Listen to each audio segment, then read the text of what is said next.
ابتدا ہے رب جلیل کے بابرکت نام سے۔ السلام علیکم ورحمۃ اللہ وبرکاتہ۔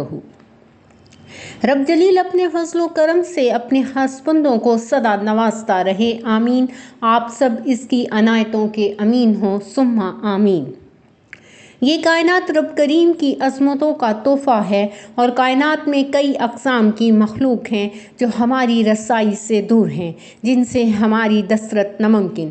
اس کائنات میں بے شمار خوبصورت تخلیق کے نمونے موجود ہیں۔ سمندر، دریا، ندی، نالے، یہ خزانے ہیں آپ کے ذخائر کے۔ درخت، انگت، پھل پھول، پودے وغیرہ جو بھی شے سانس لیتی ہے وہ مخلوق رب کریم کی ہے، یعنی اللہ ہی ان کا خالق و مالک ہے۔ اس کائنات کے دو خاص رخ ہیں، ایک دنیاوی رخ اور دوسرا اخروی رخ۔ دنیاوی رخ جہاں پر انسان کا کچھ اختیار ہوتا ہے، جبکہ اخروی رخ میں انسان کا کوئی اختیار نہیں ہوتا، مگر اعمال کا انعام ضرور ہوتا ہے۔ وہ انعام انسان کو اپنی دنیاوی رخ سے اکٹھے کرنے ہیں۔ سبھی مخلوقات رب جلیل کے حکم کی پابند ہیں، مگر بشر انسانی مخلوق کچھ اپنی فضیلت کی وجہ سے اور رب کریم کی پسندیدہ مخلوق ہونے کے سبب اپنی اداؤں پہ ناز کرتی ہے۔ بشری مخلوق رب کریم کی سب سے پسندیدہ مخلوق ہے۔ کائنات کی عظیم مخلوق کہوں تو درست ہوگا۔ یہ پسندیدہ اس لیے بھی ہے کہ تمام انبیاء اکرام الہ اجمعین اسی مخلوق کا خاص حصہ ہیں۔ دوران تخلیق رب کریم نے بہت پیار کیا اور اس کے احساسات کا خیال رکھا، مگر ہم بندے اپنے رب کریم کی اس نعمت کو سمجھ نہیں پائے۔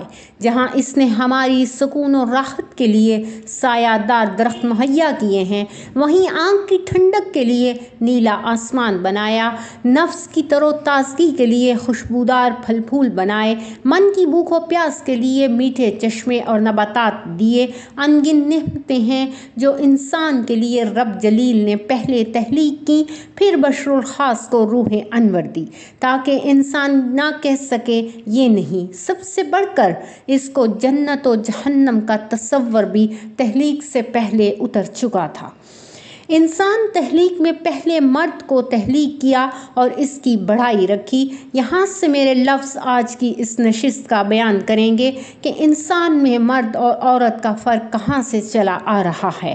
ہمارے وہ ساتھی جو یہ کہتے ہیں کہ کہاں ہے مرد اور عورت میں فرق، تو ان کے لیے ہی رب جلیل نے پہلے تخلیق مرد نفس کی تھی، پھر اس کی لذت کے لیے، مشاوروں اور راحت کے لیے روح ذات عورت کی تخلیق فرمائی۔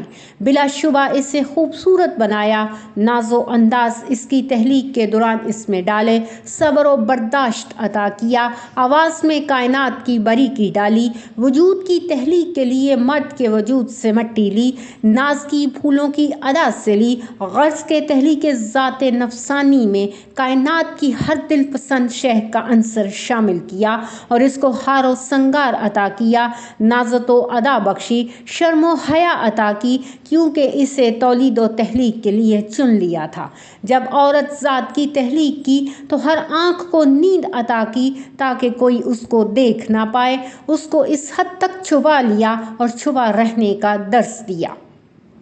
برعکس اس نے مرد ذات کو سختی اور طاقت سے نوازا، عقل و شعور بخشا، فیصلے کا فن دیا، عزت کا محافظ بنایا، احساس ذمہ داری بخشی، جرأت و حوصلہ دیا، مرد کو حیا اور اختیار عطا کیا، قوت و طاقت دشمن کے آگے ڈٹ جانے کی عطا کی، مگر یہیں پر مرد کی روح کے لیے عورت کو راحت کا سما دیا۔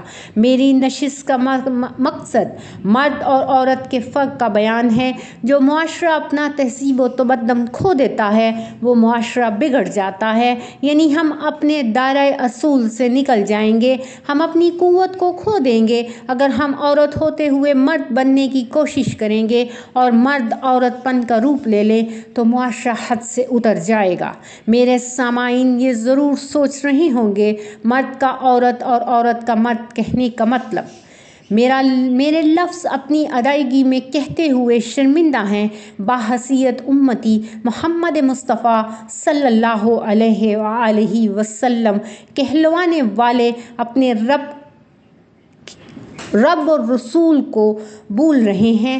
ہماری آج کے معاشرے کی عورت شرم و حیا سے دور، ادا و سنگار سرعام، بے پردہ اور تنگ لباس اس کا حصہ، مرد کے ساتھ چلنے کا جنون اس کی نازک اور ادائیگی کھو بیٹھا، صبح سے شام کام کرنے کا شوق اس کو تحلیق و تربیت سے دور کر گیا۔ وہ جسم کی نمائش کی وجہ سے ہزار مرد میں خود کو ڈال چکی ہے، مگر اس کو اس چیز کا شعور نہیں۔ اس کی وجہ بے پردگی، نسلوں کا بگاڑ بھی بے وجہ بے پردگی۔ کبھی فرصت میں رہ کر سوچیں تو صحیح، ہماری آج کی عورت بے بانگ دہل ناچ لیتی ہے۔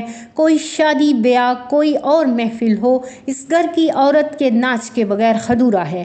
کیا یہ حکم قرآن و سنت مصطفیٰ صلی اللہ علیہ وآلہ وسلم میں موجود ہے؟ ہمیں خود کو روکنا ہوگا، ورنہ رب جلیل کی ناراضگی سہ نہ سکیں گے۔ دوسری جانب مرد ذات بھی کمزور ترین ہے، وہ بھی آج کے معاشرے کی وجہ سے اپنے اندر قوت فیصلہ نہیں رکھتا، کیونکہ اس کی نگاہ ہمہ وقت برہنہ وجود دیکھنے کی عادی ہو چکی ہے۔ وہ ادا جو اس کے لیے مخصوص وقت کے لیے تھی، وہ سرے عام آ گئی ہے۔ بے مول و بے دام خرید لو بے حساب۔ اس کے مد مقابل ایک عورت آ چکی ہے جس نے اس کو کمزور کر دیا ہے۔ میرے کہنے کا ہرگز یہ مطلب نہیں کہ آپ ہر شعبہ زندگی میں شامل نہ ہوں، بلکہ کہنے کا مقصد یہ ہے کہ حکم الہی کو مد نظر رکھیں۔